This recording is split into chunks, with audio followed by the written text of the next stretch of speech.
Boa noite, meu nome é Jean Vitor e o meu grupo ficou responsável em falar sobre o caso dos empregados da fábrica de fogos de artifício na cidade de Santo Antônio de Jesus, juntamente com seus familiares, contra o Estado brasileiro. Eu fiquei responsável pela introdução, o Carlos Libório pelo contexto e antecedentes, a Ana Gabi pela análise da sentença e a Laura Rodrigues ficou com a conclusão e reflexão. Ocorre que no dia 11 de dezembro de 1998 acabou acontecendo a fatalidade, que foi a explosão dessa fábrica de fogos de artifício, que fica localizada no estado da Bahia, onde mais de 60 pessoas vieram perder suas vidas e houveram mais de 60 pessoas que acabaram se ferindo na devida ocasião, né? E dentre essas pessoas, a grande maioria eram mulheres afrodescendentes. Ocorre que não havia aquela fiscalização correta. O grande motivo de ter ocorrido esse acidente é que as pessoas que deveriam estar na direção, tomando conta para que essas coisas não viessem a acontecer na fábrica, acabaram negligenciando e tendo imprudência. A fábrica era considerada legalizada, as Forças Armadas sabiam, mas não havia esse cuidado, não havia essa organização, ninguém acabava tomando realmente de conta dali. E quanto ao salário, o estilo de vida que aquelas pessoas levavam, a grande parte das pessoas que acabaram sendo acometidas pelo ocorrido, pela tragédia, eram mulheres afrodescendentes. E o salário era muito inferior ao de um salário mínimo, tornando a vida daquelas pessoas precárias, onde faltava aquele olhar do Estado, aquela vigilância. Tanto é que, além das mulheres, haviam muitas crianças que trabalhavam naquela fábrica, sendo que já estava proibido esse trabalho infantil, especialmente em uma área perigosa como a de fogos de artifício. E devido a isso, a Corte Interamericana acabou condenando o Estado brasileiro por causa do tratamento desumano, por causa das condições de vida que impôs aquelas pessoas. E isso acabou chamando a atenção para o Brasil de uma forma negativa, pois em 1998, algo que não é tão distante de quando estamos, mas o Brasil dentro do Brasil, estava tendo aquele trabalho que parecia algo de séculos atrás. Então acabou gerando um ponto de vista muito negativo ao Estado brasileiro diante do resto do mundo. Boa noite a todos, me chamo Carlos Eduardo, aluno de Direito do 7º período noturno da IAMES. Bom, hoje eu venho falar sobre o histórico da fábrica e as condições de trabalho lá na fábrica de fogos de Santo Antônio de Jesus. Bom, a fábrica de fogos de Santo Antônio de Jesus, ela operava de forma precária e irregular, e era comum que fábricas clandestinas do setor funcionassem sem licença adequada, em locais improvisados e sem cumprir as normas de segurança. Quais foram as condições de trabalho dos trabalhadores? Bom, ambiente inseguro, onde os trabalhadores manipulavam pólvora e outros materiais inflamáveis, sem estrutura adequada para evitar explosões. A ausência de equipamento de proteção, onde não havia uso obrigatório de luvas, máscaras ou qualquer outro equipamento de segurança. Trabalho infantil e exploração de mulheres. Muitas das vítimas eram crianças e adolescentes, e além de um grande número de mulheres em situações de vulnerabilidade socioeconômica.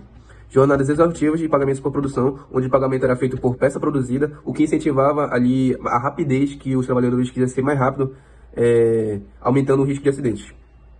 A falta de treinamento, onde não havia capacitação ou orientação sobre o manuseio seguro dos explosivos. Espaço inadequado, onde a produção acontecia em galpões improvisados, sem separação adequada dos materiais inflamáveis.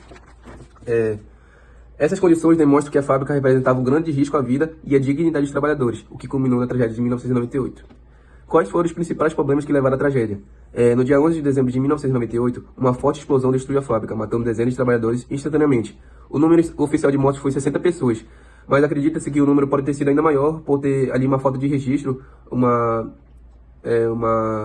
dada a gravidade da explosão adequada dos trabalhadores. Os principais fatores que contribuíram para essa tragédia foram a falta de segurança no trabalho, onde o ambiente de trabalho não seguia normas básicas de proteção, não havia estrutura para armazenar pólvora e explosivos de maneira segura. Os trabalhadores estavam expostos a riscos constantes sem nenhuma medida preventiva eficaz. Emprego irregular de crianças e adolescentes, onde menores de idade trabalhavam na fábrica, o que violava as normas nacionais e internacionais sobre trabalho infantil. As crianças estavam expostas a materiais inflamáveis e as condições de risco extremo. Falta de fiscalização do Estado, onde o governo não monitorava as condições da fábrica, permitindo sua operação ilegal. Não haviam inspeções irregulares ou aplicação de sanções para corrigir as irregularidades. Modelo de trabalho explorado e precário, onde o pagamento por produção forçava os empregados a trabalhar em ritmo acelerado, sem pausas no trabalho. As vítimas eram, em grande parte, pessoas de baixa renda, sem alternativa de emprego seguro. Então isso forçava eles a sempre ficarem ali, porque estavam ganhando por peça, mas ao mesmo tempo estavam correndo risco de vida, né? Esses fatores eles tornaram a tragédia inevitável e reforçaram a responsabilidade tanto do empregador quanto do Estado brasileiro. Quais foram as responsabilidades das partes envolvidas? Bom, a Corte DH analisou a responsabilidade tanto do setor privado quanto do Estado no caso. Qual foi a responsabilidade do empregador? O dono da fábrica ele foi diretamente responsável por manter trabalhadores em condições perigosas e degradantes. A empresa não implementou medidas de segurança, onde mesmo lidando com materiais inflamáveis. Além disso, empregava menores de idade, violando leis nacionais e tratados internacionais. E qual foi a responsabilidade do Estado brasileiro? A Corte DH concluiu que o Brasil falhou em proteger os direitos humanos dos trabalhadores. O Estado foi considerado responsável por omissão na fiscalização, onde o governo permitiu que as fábricas clandestinas operassem sem regulamentação, não houve inspeções para garantir a segurança do trabalho, violação do direito à vida e integridade pessoal, onde o Estado deveria ter garantido um ambiente de trabalho seguro, mas ele foi totalmente negligente. Descumprimento de normas de trabalho infantil, onde o Brasil era signatário em convenções internacionais que proibiu o trabalho infantil perigoso, mas não cumpriu com sua obrigação. Falta de investigação e punição dos responsáveis, onde as investigações foram demoradas e ineficientes. Poucos responsáveis foram punidos, o que gerou sensação de impunidade. Qual foi a decisão da Corte Interamericana de Direitos Humanos? Bom, em 15 de julho de 2020, a Corte Interamericana de Direitos Humanos condenou o Brasil e determinou uma série de medidas de reparação, onde foi a reparação às vítimas e seus familiares, onde o Brasil foi obrigado a pagar indenizações às famílias e às vítimas. O governo também deveria oferecer atendimento médico e psicológico aos sobreviventes. Reformas e medidas de prevenção. O Estado ele deveria fortalecer a fiscalização trabalhista, especialmente em setores de alto risco. Medidas para combater o trabalho infantil e a exploração laboral deveriam ser implementadas. Foram exigidas campanhas de conscientização sobre a segurança no trabalho. Investigação e responsabilização. O Brasil ele foi obrigado a reabrir as investigações e buscar responsabilizar os envolvidos. Concluindo todos esses tópicos que eu falei, o caso da fábrica de fogos de Santo Antônio de Jesus, ele representa um marco na luta por direitos trabalhistas e segurança no trabalho. A tragédia ela não foi um acidente isolado, né, um acidente qualquer. Ela sim resultou de anos de negligência, exploração e impunidade. A condenação do Brasil pela Corte DH reforça a necessidade de garantir condições dignas de trabalho, eliminar o trabalho infantil e fortalecer a fiscalização, para evitar que tragédias como essa possam acontecer novamente. O Estado ele tem o dever de proteger seus cidadãos e garantir que o direito ao trabalho seguro e digno seja uma realidade para todos. Muito obrigado. Tudo bem? Meu nome é Ana Gabriela e a gente vai analisar um pouquinho a sentença pela Corte Interamericana de Direitos Humanos, na qual condenou o Brasil pela violação de vários direitos, mas principalmente pela morte de 60 pessoas, os 6 sobreviventes e a questão dos 100 familiares que foram prejudicados com a explosão que aconteceu lá na fábrica, né, de Santo Agostinho, na Bahia.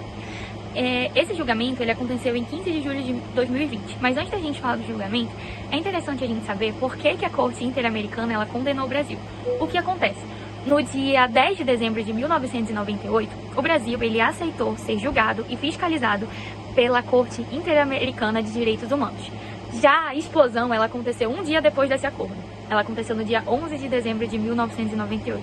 Logo, isso gerou uma grande repercussão e o caso foi para a Corte Interamericana.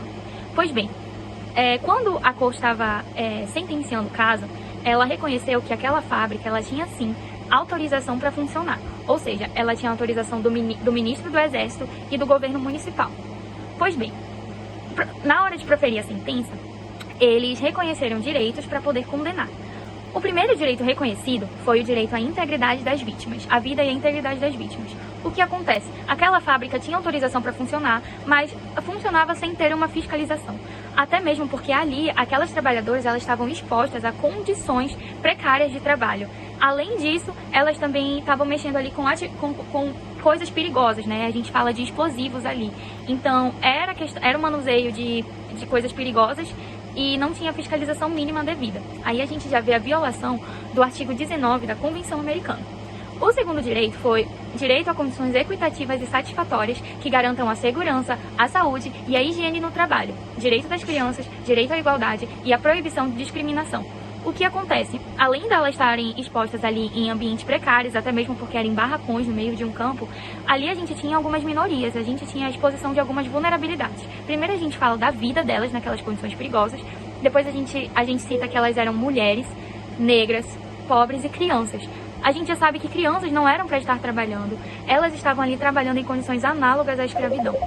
Então, ali a gente já vê a violação do artigo 24 e 26 da Convenção Americana. O terceiro é o direito às garantias judiciais e à proteção judicial. Gente, esse caso já tem mais de 22 anos que está sendo julgado aqui, vários processos criminais, trabalhistas, cíveis, e até hoje a gente não teve uma decisão resolutiva no Brasil acerca desse caso, não teve um trânsito julgado até hoje. Então, assim, são mais de 22 anos, isso é uma falta de respeito a essas famílias. O quarto é o direito à integridade dos familiares das pessoas falecidas e sobreviventes da explosão. Ou seja, o Brasil ele não garantiu um mínimo de respeito e reparação para essas pessoas. Aí nós já vemos a violação do artigo 4º e 5º da Convenção Americana. Logo, a Corte ela condenou o Brasil à adoção de medidas de satisfação, punição, reabilitação, não repetição e indenização. A primeira é a questão da adoção de medidas de satisfação, ou seja, que ela reconheceu a responsabilidade do Brasil nesse caso e também reconheceu os familiares das vítimas como vítimas. A segunda questão é que ela condenou o Brasil a investigar, ou seja, a dar uma satisfação a essas famílias. Essas famílias elas têm direito de saber como aquela explosão aconteceu, elas precisam saber a verdade desse caso. A outra é a questão de adoção de medidas de não repetição, ou seja, foram a adoção de políticas públicas para que isso não aconteça. Fiscalização, políticas de inclusão para essa população marginalizada, a gente fala das mulheres negras que estavam ali, a questão do racismo velado no Brasil. E por último, a gente fala das adoção de medidas de... a gente também fala da questão de reabilitação, pelo Estado. Ou seja, o Estado tem direito de se responsabilizar pelo acompanhamento médico, psiquiatra dessas famílias e familiares.